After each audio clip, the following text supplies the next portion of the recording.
అలా నేను మిస్ రావు. ఆంధ్రప్రదేశ్ ముఖ్యమంత్రి చంద్రబాబు నాయుడు గారు ఒక సంచలనమైనటువంటి వ్యాఖ్య చేశారు. దాని వెనక రాజకీయ కోణం ఎంత లోతుగా ఉంది అనే దాని మీద మీకు విశ్లేషణ ఇచ్చేటువంటి ప్రయత్నం చేస్తాను.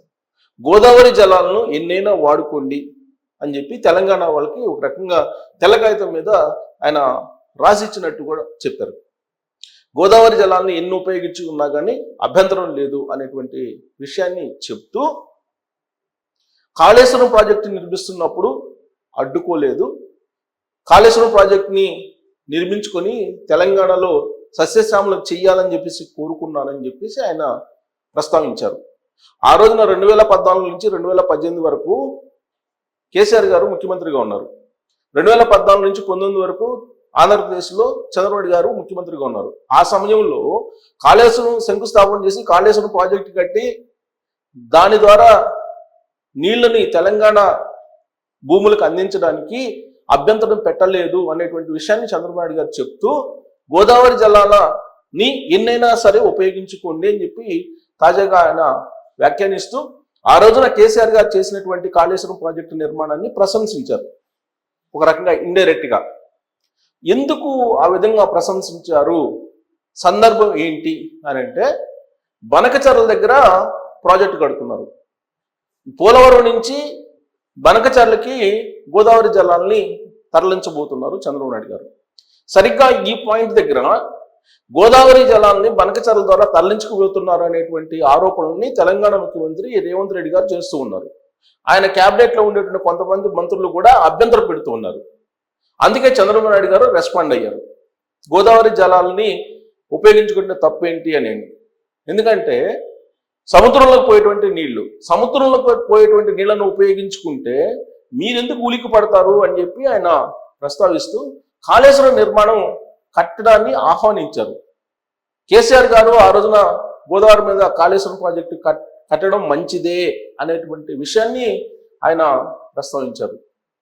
అంటే ఒక రాజకీయ చాణక్యుడు, రాజకీయ పండితుడు, రాజకీయాల్లో ఆరితేరిపోయినటువంటి చంద్రబాబు నాయుడు గారు కేసీఆర్ గారు నిర్మించినటువంటి కాళేశ్వరం ప్రాజెక్టుని ప్రస్తావిస్తూ ప్రశంసించారు అని అంటే దాంట్లో రాజకీయపరమైనటువంటి కోణం లేదు అని చెప్పేసి మనం అనుకోవడానికి లేదు. ఖచ్చితంగా ఈ వ్యాఖ్య రాబోయేటువంటి రోజుల్లో మారబోయేటువంటి రాజకీయ పరిణామాలకు ఒక సంకేతం అని చెప్పి మనం భావించడానికి అవకాశం ఉంది. ప్రస్తుతం తెలుగు రాష్ట్రాల్లో ఉండేటువంటి రాజకీయాన్ని మనం తీసుకుంటే ఆంధ్రప్రదేశ్లో కూటమి ప్రభుత్వం ఉంది. 100కు 100% స్ట్రైక్ రేట్ తోటి ఉంది ఆ ప్రభుత్వం. తాజాగా వచ్చినటువంటి ఎమ్మెల్సీ ఎన్నికల ఫలితాలు కూడా ఆ దిశగానే ఉన్నాయి. మరి తెలంగాణలో కాంగ్రెస్ పార్టీ ప్రభుత్వం ఉంది, కాంగ్రెస్ పార్టీకి వ్యతిరేకంగా బీజేపీ ఉంది. బీజేపీ వ్యతిరేకంగా ఉంది అని అంటే కూటమిలో ఉండేటువంటి పార్టీలు కూడా వ్యతిరేకంగా ఉండాల్సినటువంటి అనివార్య పరిస్థితి భవిష్యత్తులో ఏర్పడుతుంది. మరి ఇక్కడ కాంగ్రెస్ పార్టీని ఎదుర్కోవాలంటే కనుక కేవలం బీజేపీ పార్టీ యొక్క బలం మాత్రమే సరిపోతుందా అని అంటే సరిపోదు అనేది యాజ్ ఆఫ్ నౌ కనిపిస్తుంది. మరి ఎవరు సపోర్ట్ తీసుకోవాలి? తెలుగుదేశం పార్టీ సపోర్ట్ తీసుకోవాలి, జనసేన పార్టీ సపోర్ట్ తీసుకోవాలి. సో జనసేన తెలుగుదేశం పార్టీ రెండు సపోర్ట్ తీసుకుంటే తెలంగాణలో కూటమి అధికారంలోకి వచ్చేటువంటి అవకాశం ఉంది అనేది ప్రశాంత్ కిషోర్ ఇటీవల కాలంలో చేసినటువంటి సర్వేలో వచ్చినటువంటి సారాంశం. ఆ విషయాన్ని ప్రశాంత్ కిషోర్ గారు కూడా చెప్పారు. తెలుగుదేశం పార్టీకి తెలంగాణలో ఓటర్లు ఉన్నారు, లీడర్లే లేరు అని చెప్పి. లీడర్లు కనుక వస్తే ఓటర్స్ ఆటోమేటిక్గా వస్తారు, కాబట్టి తెలుగుదేశం పార్టీకి భవిష్యత్తు ఉంది తెలంగాణలో అనేటువంటి విషయాన్ని ప్రశాంత్ కిషోర్ గారే చెప్పారు. ఆ రోజు నుంచి బీఆర్ఎస్ పార్టీకి సంబంధించినటువంటి అధినేత కేసీఆర్ గారు చాలా వేగంగా పావులు కదుపుతున్నట్టు మనం గమనించవచ్చు. ఎలా అనంటే చంద్రబాబు నాయుడు గారు మరో మార్గం ద్వారా తెలంగాణకు అడుగు పెట్టాలని చూస్తున్నారు, తస్మాత్ జాగ్రత్త అంటూ ఆయన అలర్ట్ చేస్తున్నారు తెలంగాణ సమాజాన్ని. చంద్రబాబు నాయుడు గారిని ఒక బూచిగా చూపించి 10 ఏళ్ల పాటు తెలంగాణకి ముఖ్యమంత్రిగా ఉన్నారు కేసీఆర్ గారు.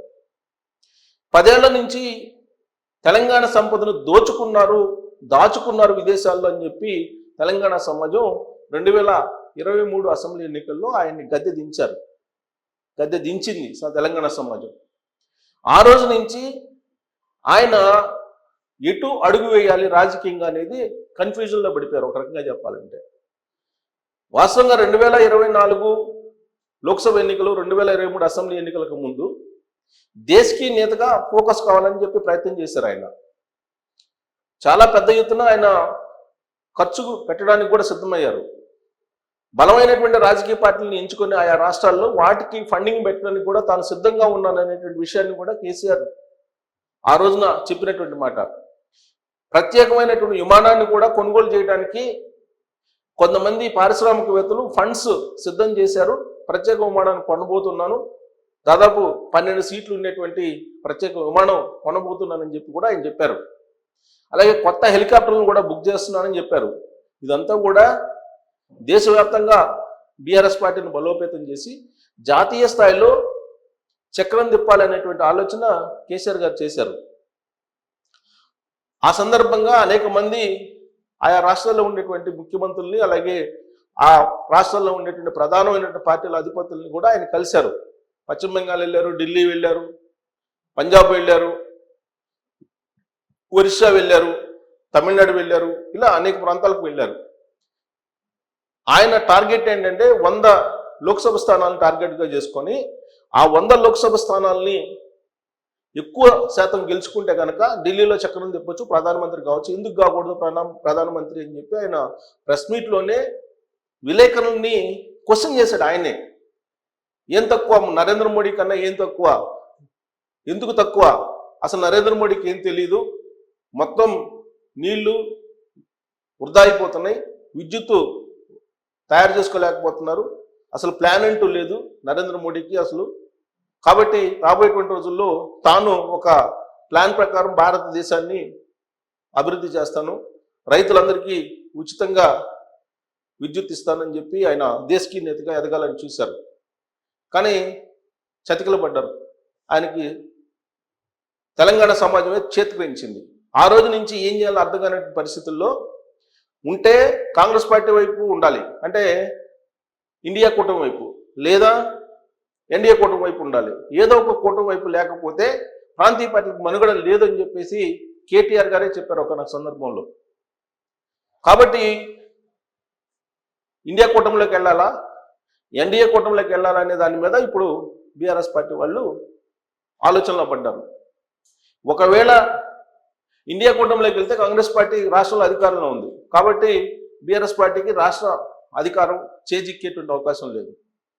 అదే ఎన్డీఏ కూటమితో కలిసి వెళ్తే రాష్ట్రంలో అధికారం వచ్చే అవకాశం ఉంది. కాబట్టి రాష్ట్రం మీద కాన్సన్ట్రేషన్ చేయాలంటే ఎన్డీఏ కూటమిలో కలవాలి అనేటువంటి ప్రయత్నం కల్వకుంట్ల ఫ్యామిలీ చేస్తుంది. ఈ మధ్యకాలంలో హరీష్ రావు, అలాగే కేటీఆర్ గారు అనేక సందర్భాల్లో ఢిల్లీ వెళ్ళి కేంద్ర మంత్రులు కలిశారు, బీజేపీ పెద్దలు కూడా కలిశారు అనేది నేను చెప్పడం కాదు, రేవంత్ రెడ్డి గారే చెప్పారు.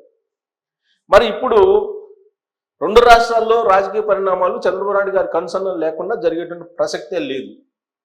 బహుశా బీజేపీ పెద్దల నుంచి వచ్చిన సంకేతాల ప్రకారం కేసీఆర్ని ఎన్డీఏలోకి దగ్గర చేర్చుకునేటువంటి ప్రయత్నం ఒకవేళ జరుగుతున్నటువంటి క్రమంలోనే చంద్రబాబు నాయుడు గారు పాజిటివ్గా కేసీఆర్ గారు చేసినటువంటి పనులని ప్రశంసిస్తున్నారు అనేటువంటి అనుమానం కలుగుతుంది. కాళేశ్వరాన్ని ప్రశంసిస్తున్నారు అని అంటే చంద్రబాబు నాయుడు గారు రాబోయేటువంటి రోజుల్లో ఎన్డీఏకి కేసీఆర్ దగ్గర కావడానికి సిద్ధమయ్యారు. బహుశా అందుకే చంద్రబాబు గారు ఇలాంటి వ్యాఖ్యలు చేసి ఉంటారు అనేటువంటి ఒక అభిప్రాయం రాజకీయ వర్గాల్లో వినిపిస్తుంది. మరి మీకు ఏమనిపిస్తుంది? మీరు ట్రోల్ చేయొచ్చు. Thank you.